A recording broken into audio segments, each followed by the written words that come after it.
How's it going, everyone? It's Juan Romero here from SwitchWatch, back with another review. Today it's a game called Pocket Rumble, which was provided to us by Chucklefish Games, so thank you very much to those guys. Is it worth your hard-earned cash though? Let's jump into the review and find out. So it seems like we've been waiting a long time for Pocket Rumble. This game was built with simplicity in mind, and it doesn't mean it hasn't got any depth though. It was developed to be a streamlined game inspired by SNK's classic fighters, which appeared on the Neo Geo. Pocket Rumble has been in development since 2013, and after a successful Kickstarter in 2014, it was available on Steam a couple of years later for early access. Now the game is available on the Nintendo Switch, but is this back to basics fighting game worth your time? Let's find out. In terms of gameplay, Pocket Rumble boasts a number of features to make it accessible to both the casual player and the more hardcore player who wants to go further and more in depth. I'm not sure it quite satisfies the latter to the degree that a hardcore player would want, but I would suggest you try it out first.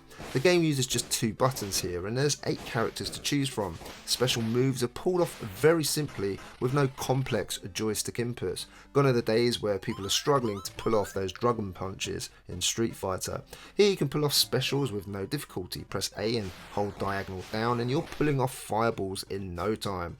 There's even a frame data bar and indicators to help players understand the fighting mechanics and how certain moves work, which is welcome for those keen to get further into Pocket Rumble and understanding it all.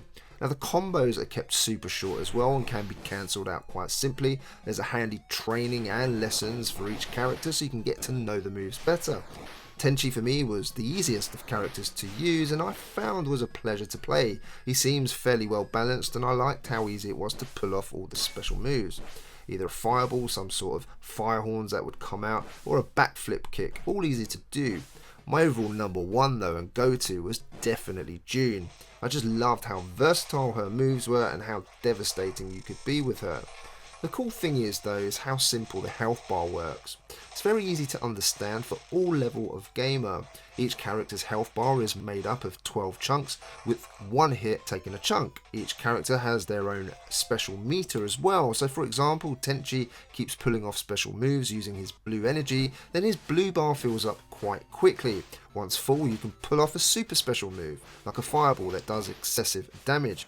I loved how simple all this really was. It was quite refreshing from all those complex fighters I've played in the past. Different characters had different special moves. Quinn, for example, has a bar that when full can turn into a werewolf, but this is a one-off use only and the bar cannot be refilled. The power for Quinn, if used at the right time, can cause serious damage, but it's never really unfair because you only get to use it once, and if you do hit Quinn while he is a werewolf, then he comes out of that state. Other characters are a little bit more complex but equally fun to use. Parker, for example, can use electricity to leave an energy ball on screen. Then if he makes a second ball and that character that he's playing against is unlucky enough to be in between both, electricity will flow between the two, electrifying the opponent, which is super fun. Also really liked June, who is the undead and likes to get inside her opponents to damage them, as well as having all sorts of other cool moves. I did complete the game with her. There is a character here that you'll no doubt take to straight away, especially if you like exploding cats. Keiko, I'm looking at you. Now each fight feels nicely balanced with each character not feeling vastly overpowered. Figure out their moves and timings using blocks when needed, jumps and straightforward cancelling system, and you'll be on a good footing to become a decent Pocket Rumbler. There are a host of modes too which will keep those that are competitive occupied.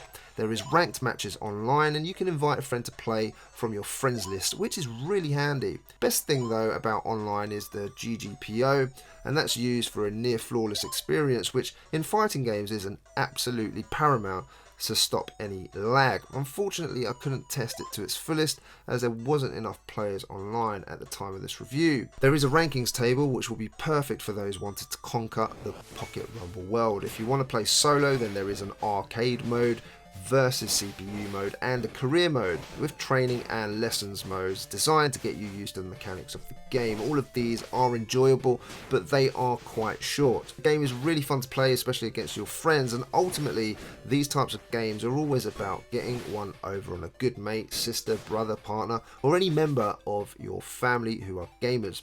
Beating strangers online may be your bag, and if it is, this game caters for it. Pocket Rumble allows you to play with just one Joy-Con, and using the Switch in tabletop mode is an absolute pleasure. You can play it also in normal handheld mode as well. Rumble is made use of in this game, which of course is really cool. What I would say is, if you're playing this solo, the game doesn't last that long.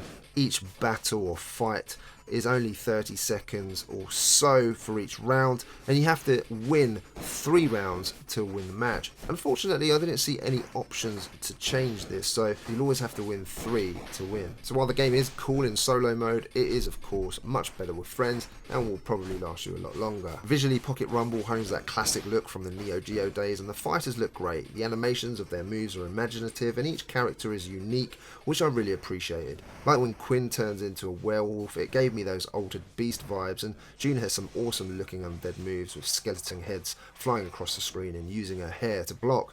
The levels themselves are really pleasant looking, with moving objects in the background and a lovely use of colour palette. The visuals are, in my view, fantastic in this game, and performance was ultra smooth with no issues that I noticed. Audio, there is a collection of tunes which are reminiscent of fighting games of old. Enjoyable, but nothing hugely memorable here. Sound effects are rather basic, and it wasn't the strongest point of the game for me, but enough to carry the game along. In terms of value then, Pocket Rumble is $6.99 folks, or $10, so there's real strength in its value here. Quite frankly, the amount of fun you're going to have for this money is well worth the investment. The fighting is short and fun, great for quick bursts on your own or matches against friends. There'll be plenty of games played if you can get others involved, and having the ability to invite a friend online is a huge bonus for a game of this price. It really is a fully fledged game for the money. So in terms of my verdict then, this is a game which meets the objectives it set out to achieve. Present a fighting game which is fun and easy for players to get into. While the game is easy to get into, it's still tough to master, and while the moves may be easy to pull off, you still have to understand timing, putting combos together at the right time, and when best to use your meter to make best use of your character's special moves. This, as with any fighting game, will take time.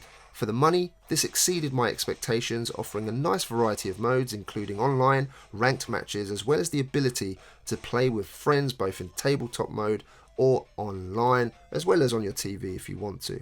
If you want something easy to pick up and play, then you can't really go wrong with Pocket Rumble. It would have been nice if the solo campaign lasted a little bit longer, however you can't really grumble at this price. This for me is a solid 8 out of 10. If you're new here, why not consider subscribing? Would love to see you again on the next video. For all of you existing guys and girls that continue to support us, a massive thank you from the SwitchWatch team.